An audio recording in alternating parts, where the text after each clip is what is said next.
To finish this part about functions, let's review everything important that we learned so far in order to make sure that you really understand functions before we move on to other topics.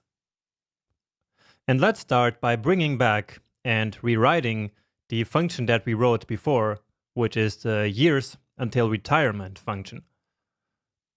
So I think that was, it was here in the lecture about arrow functions. So let's copy this one and paste it here.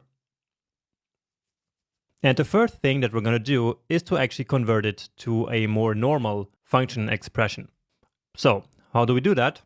Well, in this case, we simply get rid of the arrow here and then write the function keyword here. And so now this is just a regular function expression like we learned before. Next up, we could export this functionality here into another function.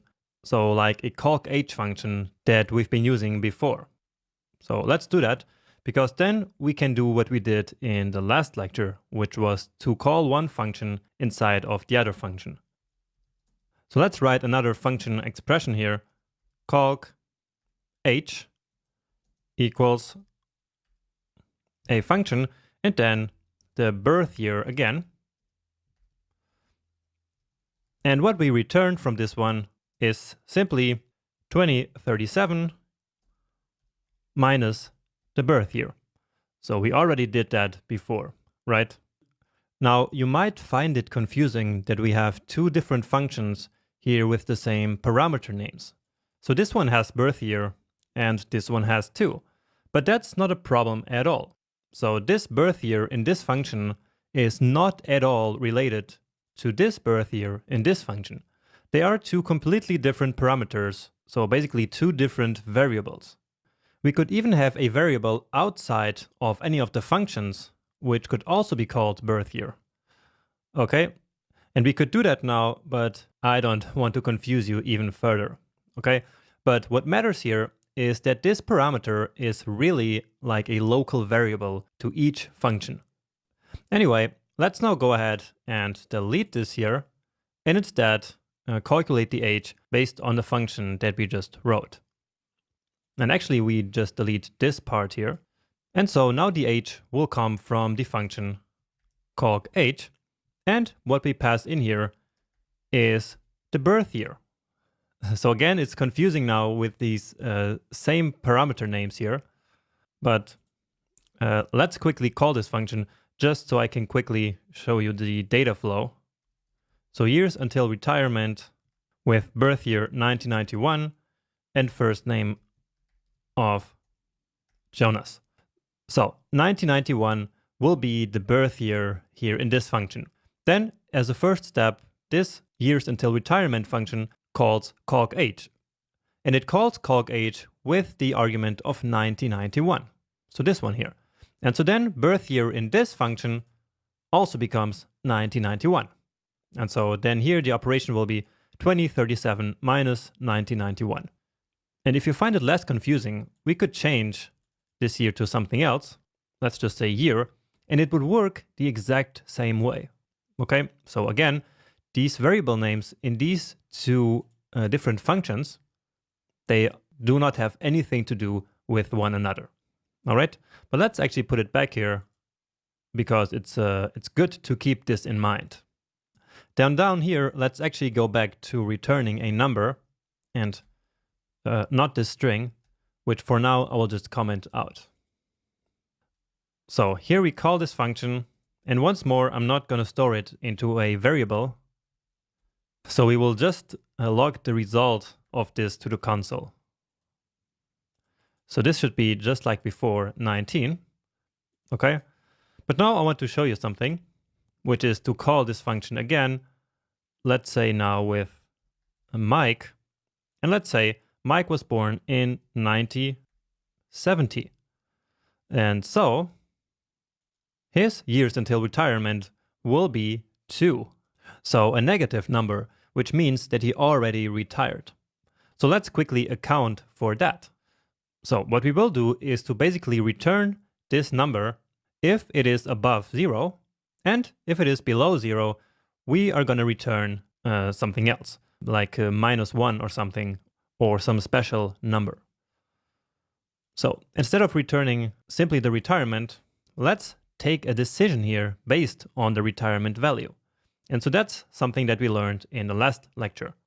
So let's use an if-else statement and say, if the retirement is greater than 0, so if there are more than 0 years left until retirement, then return this retirement value. Okay? So remember that in the if block, we can put any code that we want. And so that includes the return statement. And else, well, let's just return always -1.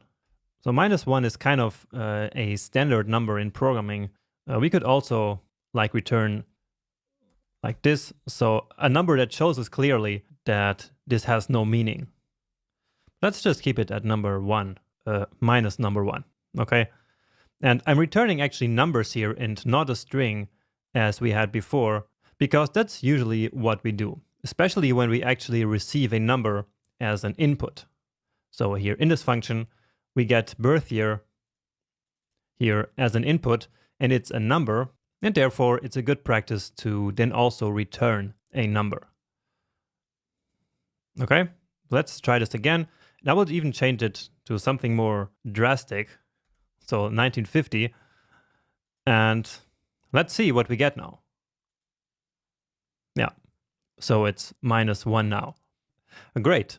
Now, one thing that I didn't mention yet is that this return keyword here will actually immediately exit the function. So it will first return the value that we tell it to return. So in this case, the retirement value. And then after that, the function is done. So it exits immediately. And we also say that the function has returned. So let me actually demonstrate that to you. And what I will do is to take this string here. Now we can get rid of the rest. And I will put that after the return.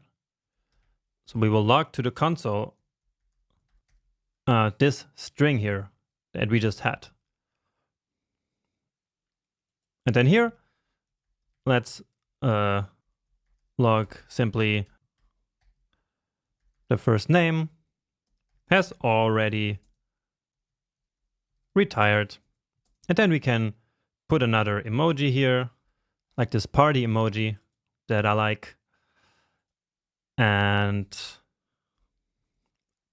yeah, what do you think will happen when we run this code now? And keep in mind that we have the return before the console.log in both cases. So in the if block here and also in the else block. So what do you think is going to happen with these console.logs? Well, let's see. And indeed, they are simply ignored. So they will not get executed because, as I said before, the return statement immediately exits or immediately returns the function. And so therefore, there's no chance that this code here is even reached. So if we want this one here to execute, we need to put it before the return. And in VS Code, I can simply hit Option or Alt up. Okay, and that will then move the line up. So we also have that here somewhere in this menu. So that's move line up and move line down. So just so you see which one is the shortcut. So I use that one all the time. I also use add cursor below all the time. And I also use add next occurrence. So that would be Command or Control D.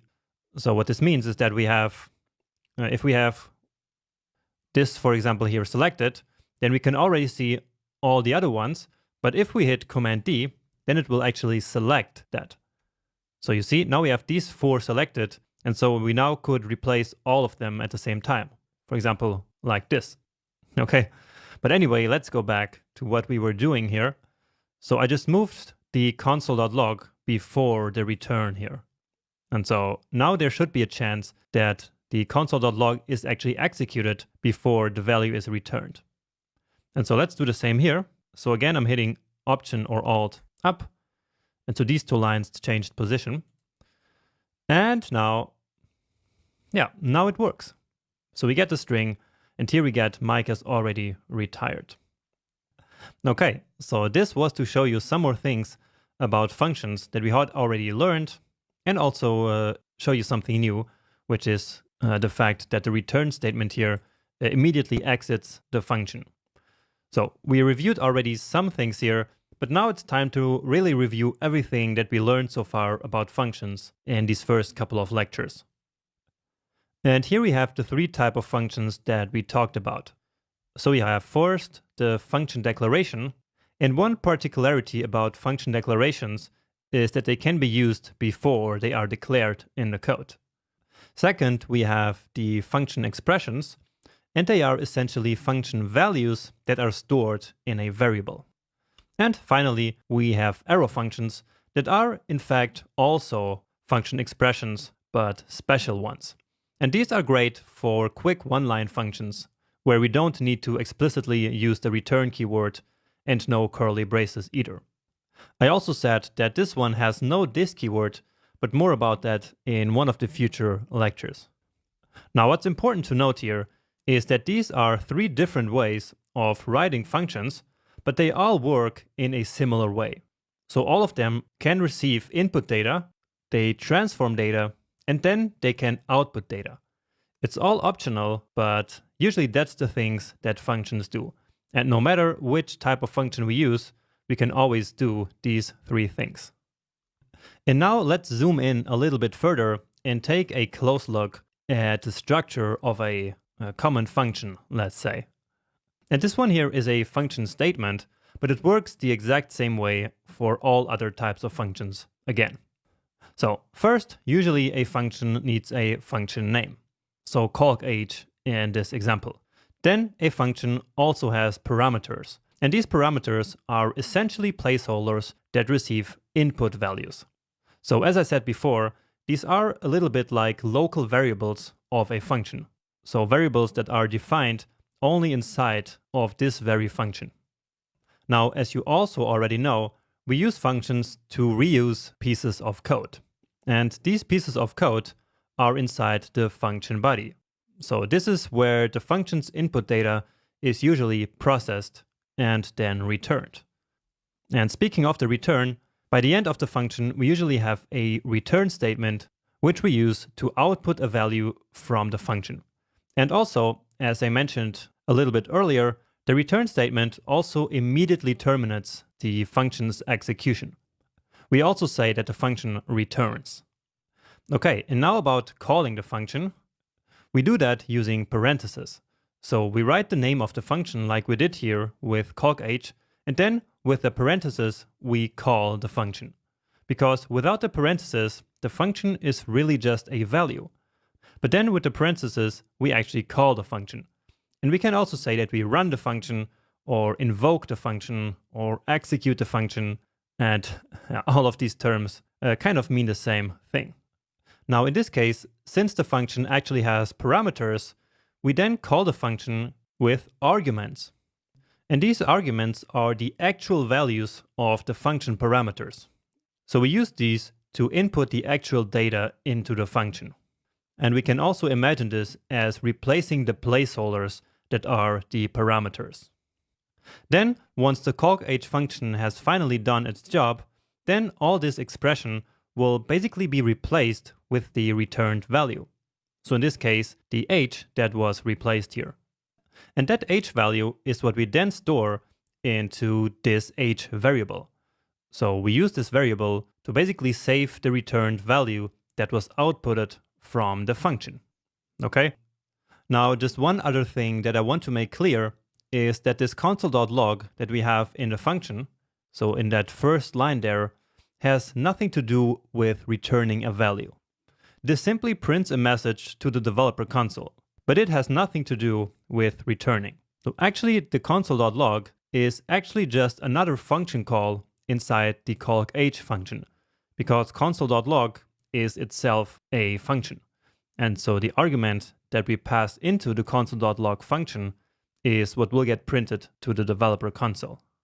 Okay, so just wanted to make sure that you really get this distinction between console.log and return. The reason why we always use console.log is because we want to see the results of our experiments in the developer console in the browser. Anyway, I think this pretty much sums up all there is to know, at least for now, about functions. So make sure that you got all of this down, and then you can move on right to the next video, where the first coding challenge of this section waits for you. And as you can probably guess, it's going to be about writing your own function for the very first time. So I hope to see you there soon.